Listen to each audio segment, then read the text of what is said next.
Hello everyone, welcome back to our channel legal cure. आज हम आपके लिए लेके आए हैं information regarding the vacancy that has been release by Indian Oil Corporation Limited. So Indian Oil Corporation Limited, जैसा कि आप जानते हैं, एक Maharatna central public sector enterprise है।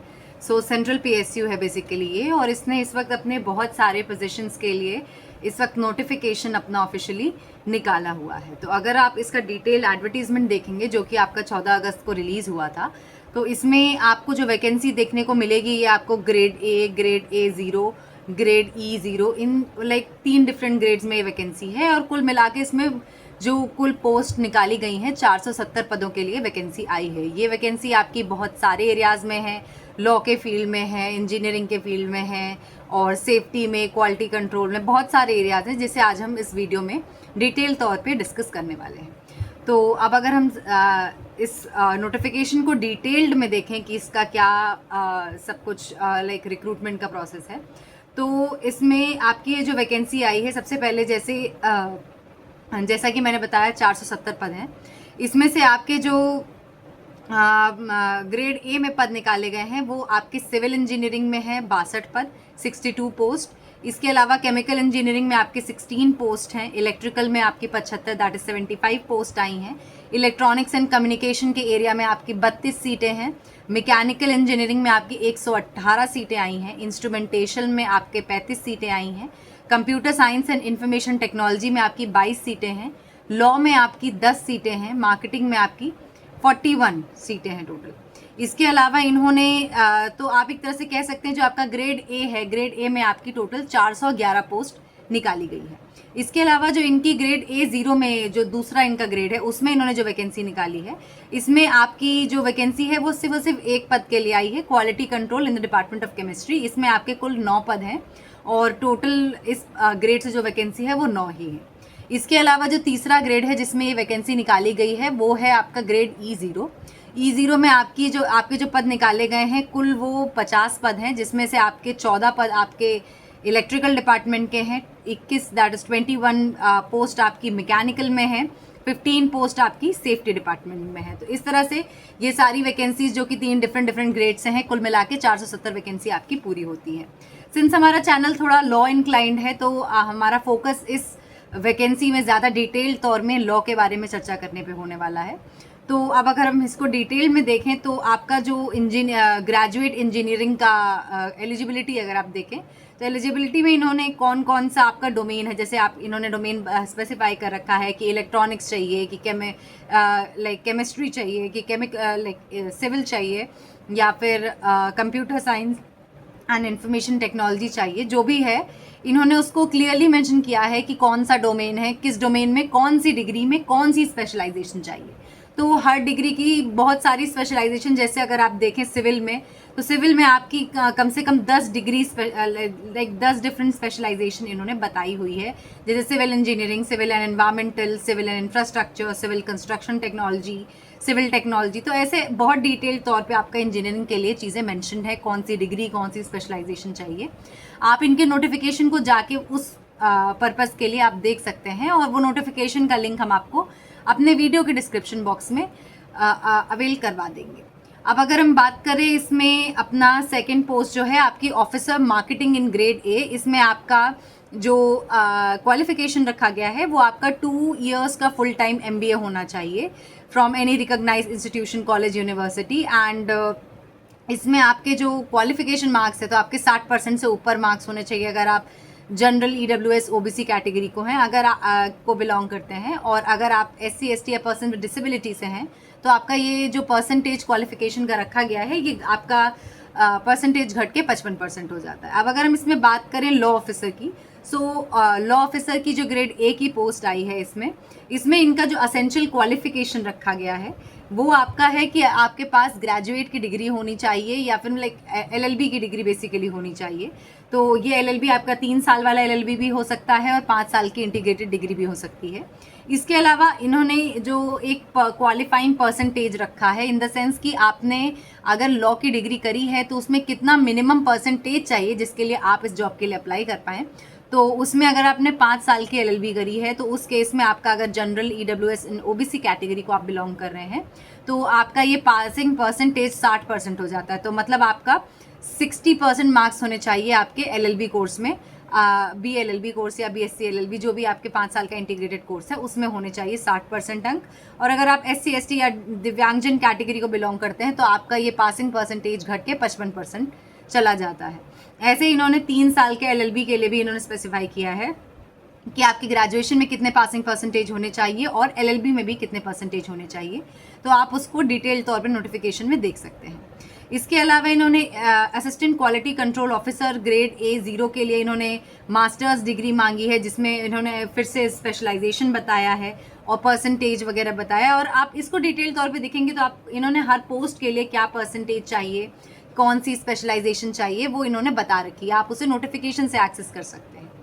अब इसके अलावा अगर हम इसमें डिटेल तौर पे इसमें और चीज़ें देखें तो इन्होंने एक चीज़ ये भी बताई है कि कुछ कुछ जो एरियाज़ हैं, जैसे इन्होंने ग्रेजुएट इंजीनियरिंग हो गई, मार्केटिंग हो गई, लॉ डिग्री हो गई, इसमें आपका क्वालिटी कंट्रोल वगैरह हो गया, तो इसमें इन्होंने कुछ कुछ डिग्रीज हैं, इन्होंने कुछ और भी एडिशनल क्वालिफिकेशन भी मांगा है। तो जैसे लॉ में आपका पहली बात तो आप रजिस्टर्ड एडवोकेट होने चाहिए, अगर आप रजिस्टर्ड नहीं हैं तो आप इसमें अप्लाई नहीं कर सकते। और इसके अलावा सिर्फ रजिस्ट्रेशन ही नहीं, इसमें आपको 2 साल की प्रैक्टिस भी लगेगी। तो अगर आपके पास प्रैक्टिस नहीं है, अगर आप मिनिमम 2 साल का आपके पास प्रोफेशनल एक्सपीरियंस नहीं है तो आप इसमें नहीं भर पाएंगे। और आपका जो एक्सपीरियंस 2 साल का होना चाहिए, ये आपका 30 जून 2026 को 2 साल आपके कंप्लीट हो चुके होने चाहिए। अगर उसके बाद आपके 2 साल कंप्लीट हो रहे हैं तो भी आपका वो 2 साल का क्वालिफिकेशन कंप्लीटेड नहीं माना जाएगा। इसके अलावा इन्होंने ये भी स्पेसिफाई किया है कि अगर आपके 2 साल क्वालिफाई 2 साल आप जो मानेंगे ये आपको फाइनल लॉ डिग्री के बाद का मानना है। तो अगर आपने सपोज अपने 5th ईयर में रहते हुए भी आपने कहीं पे पैरेलली वर्क किया है तो वो आपका वैलिड एक्सपीरियंस नहीं माना जाएगा। आपकी अगर डिग्री 21 जून 2023 को सपोज आई है तो 21 जून 2023 के बाद आपका 2 साल का एक्सपीरियंस होना चाहिए। और इसके अलावा इन्होंने ये भी बहुत अच्छे से स्पेसिफाई किया है कि अगर आप कहाँ काम कर रहे हैं तब इसका 2 साल का जो क्राइटेरिया है पूरा होगा। तो इन्होंने बताया अगर आप वर्क एक्सपीरियंस आपका है from the area of working in law firms, working in central and state government PSUs वगैरह, या फिर आपने सेंट्रल या स्टेट गवर्नमेंट के लीगल फंक्शंस में आपने हेल्प की है, या तो आप कोर्ट एंड ट्रिब्यूनल्स में एडवोकेसी कर रहे हैं, तो ही आपका ये 2 साल माना जाएगा। आपका कोई इंटर्नशिप आपने करी है या फिर आप सिंपली ऐसे कोई फ्रीलांसिंग वर्क कर रहे हैं तो उसको ये as a experience, work experience नहीं मानेंगे। तो ये बहुत ज़रूरी है कि आप अच्छे से इसमें देखें कि आप जो काम कर रहे हैं क्या वो वर्क एक्सपीरियंस की डेफिनेशन में फॉल कर रहा है कि नहीं, क्योंकि अगर वो फॉल नहीं कर रहा होगा तो उस सिचुएशन में आपका क्वालिफिकेशन, एसेंशियल क्वालिफिकेशन ही नहीं कंप्लीट माना जाएगा। तो अब इसके अलावा अगर हम देखें तो इसमें प्रूफ ऑफ एक्सपीरियंस भी मांगा गया है। तो ऐसा नहीं है कि अगर आप सिंपली लिख देंगे कि हाँ आप 2 साल प्रैक्टिस किए हैं तो ये इनफ हो जाएगा। इसमें इन्होंने मेंशन किया है कि अगर आपने काम किया, लॉ फर्म में काम किया है, आप एडवोकेसी किए हैं या कहीं पे भी जो भी किए हैं, आपको उसको प्रूव करने के लिए दस्तावेज लाने पड़ेंगे। अगर आपने लॉ फर्म में किया है तो उस लॉ फर्म का जो भी हेड होगा उससे आपको लिखवा के लाना पड़ेगा कि हाँ ये 2 साल तक हमारे यहाँ एम्प्लॉयड थे। तो उस हिसाब से आपको उसका क्वालिफिकेशन वगैरह को ध्यान में रखना पड़ेगा और आपको एक एक चीज़ को सेटिस्फाई करते हुए ही आप इस फॉर्म को भर सकते हैं। अब अगर हम इसमें और आगे बात करें तो ऐसे इन्होंने बताया हुआ है असिस्टेंट क्वालिटी कंट्रोल ऑफिसर के लिए भी, और मतलब ये सारे एसेंशियल क्वालिफिकेशन आप नोटिफिकेशन में देख सकते हैं, वो ज़्यादा बेटर रहेगा क्योंकि एक एक वर्ड, एक एक चीज़ का आप ध्यान से नहीं पढ़ेंगे तो मतलब अलग निकल जाता है। इनफैक्ट अगर आपको इसको कहीं पे भी रीड करने में, इंटरप्रेट करने में आपको कोई हेल्प चाहिए, आप हमें कमेंट कर सकते हैं, हम आपको स्पेसिफिकली उस पॉइंट पे आपको अच्छे से गाइड कर पाएंगे। अब अगर हम बात करें इसमें एप्लीकेशन प्रोसेस की, तो इसका जो एप्लीकेशन है ये 14 अगस्त को चालू हुआ है और ये एंड जो होगा ये ऑनलाइन अप्लाई करना है। इसमें इसकी आखिरी तारीख है आपकी 3 सितंबर 2026 शाम को 5 बजे। तो शाम को 5 बजे 3 सितंबर को इसके फॉर्म बंद हो जाएंगे। पूरी तरीके से ऑनलाइन एप्लीकेशन करना है, आपको कोई भी हार्ड कॉपी वगैरह नहीं सेंड करनी है। और एक जो अच्छी बात है, इन्होंने पूरा रिक्रूटमेंट प्रोसेस बहुत अच्छे से डिटेल में बताया हुआ है। तो इन्होंने ये क्लैरिफाई किया है कि अगर एडमिट कार्ड वगैरह जो है या आपका 15 सितंबर को इशू होगा और आपका कंप्यूटर बेस्ड टेस्ट जो होना है वो आपका 24 सितंबर को कंडक्ट कराया जाएगा। और अब अगर इसमें आप देखें रिजर्वेशन पॉलिसी, तो इन्होंने ये स्पेसिफाई करी है कि आपकी जो रिजर्वेशन पॉलिसी होगी वो गवर्नमेंट ऑफ इंडिया के हिसाब से गवर्न होगी। तो आपका अगर गवर्नमेंट ऑफ इंडिया का सर्टिफिकेट वगैरह लगेगा, और अगर आपको कुछ भी उससे रिलेटेड आप सेंट्रल लिस्ट में फॉल कर रहे हैं तभी आप इसमें रिजर्वेशन क्लेम कर पाएंगे। अब अगर इसमें बात करें सर्टिफिकेट से ही रिलेटेड, तो इसमें ये भी क्लैरिफाई किया है जैसे ओबीसी एंड ईडब्ल्यूएस सर्टिफिकेट है, ये आपके 1 अप्रैल 2026 के बाद के बने होने चाहिए। उससे पहले के सर्टिफिकेट होंगे तो वो सर्टिफिकेट वैलिड नहीं माने जाएंगे। अब इसके अलावा अगर हम रिक्रूटमेंट प्रोसेस की बात करें, जो कि इस नोटिफिकेशन में बहुत डिटेल्ड तौर पे दिया है, तो इसके 3 स्टेजेस होने वाले हैं। पहला स्टेज आपका, जैसा कि मैंने बताया, कंप्यूटर बेस्ड टेस्ट, जो कि आपका 24 सितंबर को शेड्यूल्ड है। उसके बाद जो लोग उसे क्वालिफाई करेंगे वो ग्रुप डिस्कशन या ग्रुप टास्क के सेकेंड स्टेज पे जाएंगे। And group discussion, group task को क्वालिफाई करने वाले जो लोग होंगे वो पर्सनल इंटरव्यू 3rd राउंड में जाएंगे। इन पर्सनल इंटरव्यू जो क्वालिफाई करते हैं उन्हें रिक्रूट किया जाएगा। अब इसमें एक ये भी चीज़ बहुत अच्छी है कि कितना किस चीज़ का परसेंटेज होगा, वेटेज होगा, वो बताया गया है। तो आपका जो कंप्यूटर बेस्ड टेस्ट होगा, जो कि अभी 24 सितंबर को शेड्यूल्ड है, वो आपका 85%, दैट इज 85% वेटेज रखेगा। और इसके अलावा जो सेकेंड स्टेज होगा उसका सिर्फ 5% वेटेज होगा। और 3rd स्टेज जो आपका है पर्सनल इंटरव्यू, उसका सिर्फ 10% वेटेज होगा। तो इसमें आपको हर एक स्टेज भी क्वालिफाई करना होगा और आपको इन टोटल एक कंपोजिट स्कोर भी क्वालिफाई करना होगा। तो हर एक स्टेज का जो क्वालिफिकेशन होगा, कंप्यूटर बेस्ड टेस्ट की एक मेरिट लिस्ट बनेगी। उसके बाद आपका ग्रुप डिस्कशन वगैरह में इसमें इनका मिनिमम पासिंग मार्क्स 40% रखा गया है। तो और उसके अलावा पर्सनल इंटरव्यू का आपका 40% रखा गया। तो आपको ये तो क्वालिफाई करने ही होंगे, साथ में आपको जो टोटल स्कोर, जो तीनों स्टेज का एक जुड़ा हुआ एक कट ऑफ निकलेगी, वो भी क्वालिफाई करना होगा। तो एक तरह से कह सकते हैं थोड़ा सा डिफिकल्ट इसका क्वालिफिकेशन सिस्टम रखा गया है। अब अगर इसमें देखें हमारे कंप्यूटर बेस्ड टेस्ट के बारे में, तो कंप्यूटर बेस्ड टेस्ट का 100 मार्क्स का होना है, जिसमें ये नेगेटिव मार्किंग भी होगी 0.25 की। मतलब 4 सवाल अगर आपने किए, अगर एक सवाल आप गलत करते हैं तो आपके 0.25 अंक कटेंगे। 4 सवाल गलत करने पे पूरे 1 अंक आपके चले जाएंगे। अब इसमें जो आपका ये पेपर होगा, ये 2 सेक्शन में डिवाइडेड होगा। एक होगा आपका जनरल एप्टीट्यूड का सेक्शन, जिसमें क्वांटिटेटिव एप्टीट्यूड के 20 सवाल होंगे, लॉजिकल रीजनिंग के 15 सवाल, और आपके verbal ability that is English knowledge के आपके 15 सवाल होंगे। ये आपको जो पेपर है 50 मार्क्स का जनरल एप्टीट्यूड का, ये सॉल्व करने के लिए आपको 60 मिनट मिलने वाले हैं। और इसके बाद जो सेकंड पार्ट होगा इस पेपर का, वो डोमेन नॉलेज का आपका होगा, स्पेसिफिक प्रोफेशनल नॉलेज का। वो आपका 50 सवाल होंगे और 90 मिनट आपको मिलेंगे। इसमें दोनों का टाइम स्पेसिफाइड रहेगा, आप स्विच नहीं कर पाएंगे। ऐसा नहीं है कि इसमें टोटल जो भी 150 मिनट का आपको समय मिलेगा उसमें आप कभी सेक्शन ए कर रहे हैं, सेक्शन बी कर रहे हैं, ऐसा आपके पास ऑप्शन नहीं होगा। आप जो सेक्शन खुलेगा आपको सबसे पहले वही सॉल्व करना होगा, और उसके बाद ही आपका जब वो टाइम एक्सपायर हो जाएगा सेक्शन ए का, पूरे 60 मिनट बीत जाएंगे, तभी आपका सेक्शन बी प्रोफेशनल नॉलेज का खुलेगा। तो उस हिसाब से आपको इसे कंसीडर करना पड़ेगा।